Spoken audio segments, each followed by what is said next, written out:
Hey guys, what's up? I'm here with a review of an American supernatural found footage horror film from 2014, and it is the 5th entry in the Paranormal Activity series. And tonight's movie is Paranormal Activity, the marked ones. Now, I'm actually recording this after I've already watched it, so I'm not going to put the little transition between, just going to immediately review. This is going to be one of those reviews where I just kind of jump in, tell you guys what I thought, and jump out. So, honestly, I was not looking forward to watching this. Honestly, I didn't even plan on watching it. I'm actually pretty sure I put this on the ban list of movies that I refuse to review. But I also put, Where the Dead Goats Die on that list, and I absolutely loved it after watching it. So I figured I'd watch the most recent Paranormal Activity movie because A, it's on Netflix, and B, I really wanted just to see how bad and how stupid it would get. So this review is going to have some, not some major spoilers, but some decent sized spoilers, I guess.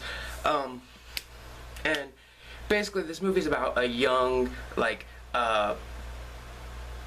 young Latin guy, a young Mexican guy, and he lives in an apartment with his grandmother. And one day, and like the chick that lives like in the apartment under them, she's like really creepy and stuff, and people think she's a witch. Spoiler alert, she is a witch.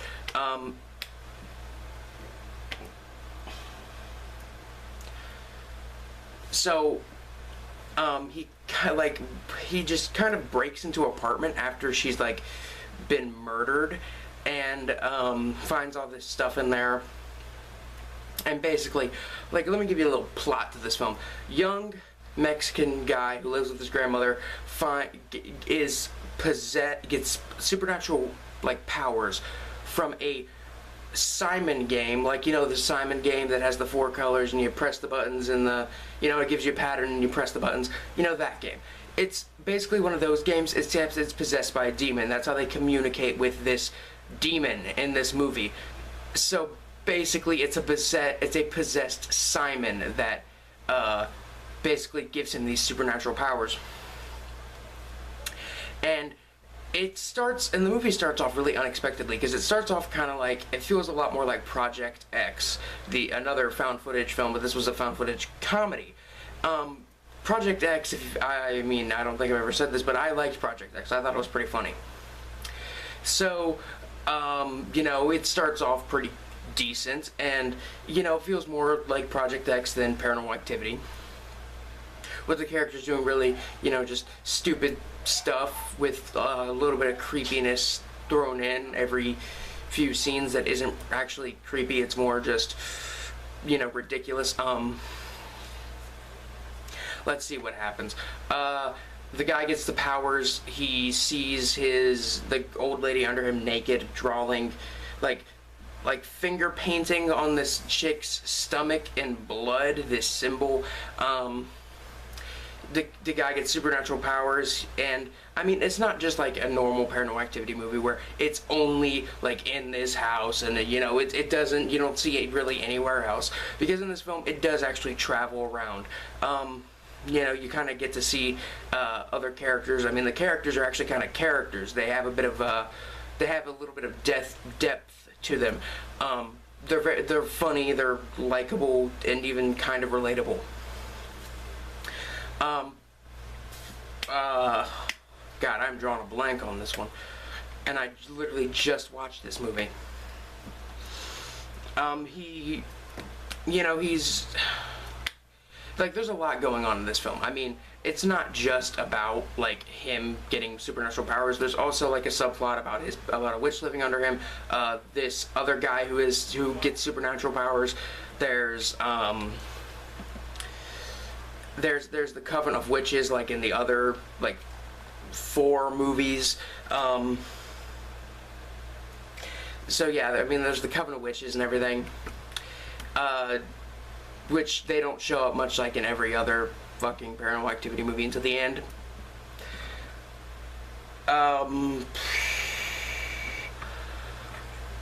he's there's also this kind of subplot going on in the film about that has to do with like drug dealers or gang members or something like that. That's just a very like small subplot, but it's a subplot nonetheless when all the other films really had no subplots whatsoever. There's a lot more going on in this one. And really, if I were to say this movie is good, it wouldn't be on the basis that it is a horror film. It wouldn't be on the basis of anything other than it's really a really stupid horror film, really ridiculous horror film, and really, really funny movie. Like, I mean, I wasn't rolling on the floor, laughing my ass off or anything like that while watching this movie, but it definitely made me laugh quite a few times. And, I mean, it's more of a comedy than a Paranormal Activity film. I don't know what else to say.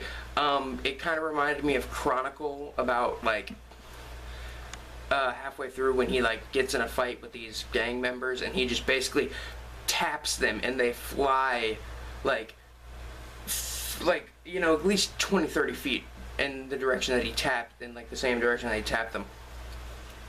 You know, some kind of, like, superhuman Riccio kind of bullshit. It's a really, really stupid movie. It gets to the point that, like, there's a scene where he's torturing his dog, and he has the dog, like, up on the ceiling, and he's just kind of forcing the dog up on the ceiling with his mind powers or whatever. And it's so obvious that the dog was actually, that they actually just filmed the dog kind of rolling around on a white background or on a green screen, and then just kind of put it in the corner, in like the corner of the wall where the dog was. It was very, very obviously fake. Let's see. Writing is pretty bad. The acting is actually kind of decent. The characters, as I said, they have a bit of depth. They have a little bit of depth to them. They're funny, entertaining. Special effects. Well, what there were of like CGI and stuff like that, those were pretty bad. What there is of blood and gore effects, there's not very little of, but there's not that much of. On the gore meter from 1 to 10, 1 makes something like The Corpse Grinders, and 10 makes something like Brain Dead.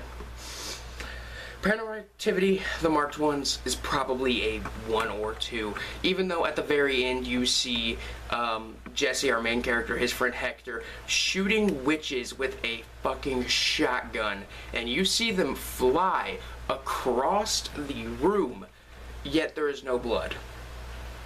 There's not even any CG, like some quick CG blood that disappears like halfway through flying through the air. They couldn't even bother to do that.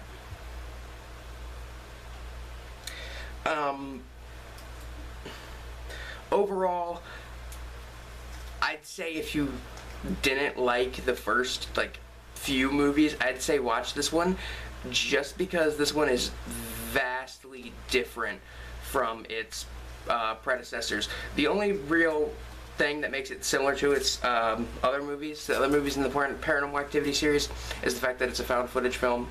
It's a horror film. It was pretty popular. It made a lot of money in box office. People thought it was super scary. Super scary. It's cliched, it's stupid, there's jump scares, there's more false scares than there are actual scares.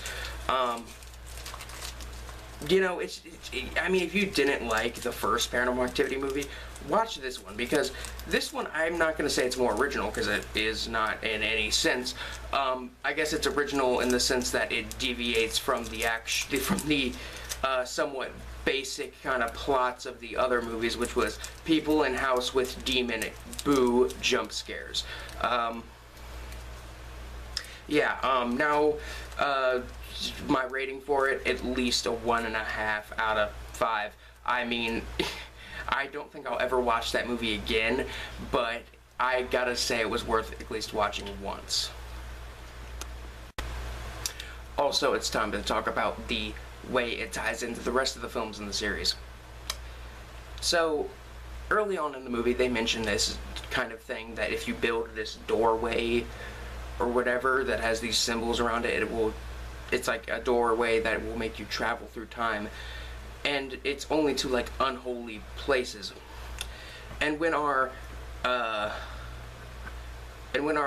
partner in crime, our sidekick Hector, is running away from Jesse, who is now full-on possessed by a demon, he walks into the door and basically falls because there's nothing through the door. Like, it's just a doorway to nowhere. It's just a doorway to darkness. And then he gets up and he's on the ground and he's in a very familiar setting. Not familiar to him, but familiar to the viewer. Because it's actually the house in the first Paranormal Activity movie. And he basically wakes up there, and he ends up getting killed by the owners of the house, Micah and the other chick from the first movie. That happened. And then I guess the demon possessed Jesse comes along and kills Micah and the chick that were in the first movie, which again screws up the timeline in this series extremely, although the timeline was already really messed up anyway, and was already really kind of messed up and scattered and confusing, and not confusing as in like, you know, it's complicated. It's confusing as in it's just badly put together. Yeah. Damn, all these jump cuts. So, well, while you don't see Micah die, I kind of assumed that he dies. Even though you do see the girl turn off the camera, so maybe they did kill Jesse even though he was possessed by the demon. And I guess that kind of explains how they got the camera in the first film. Anyway, guys, I'm BiscuitBoo69. The links to the Facebook page, Twitter, Tumblr, all that, and Rotten Cotton t-shirts are in the description below. I'll see you guys later. Peace.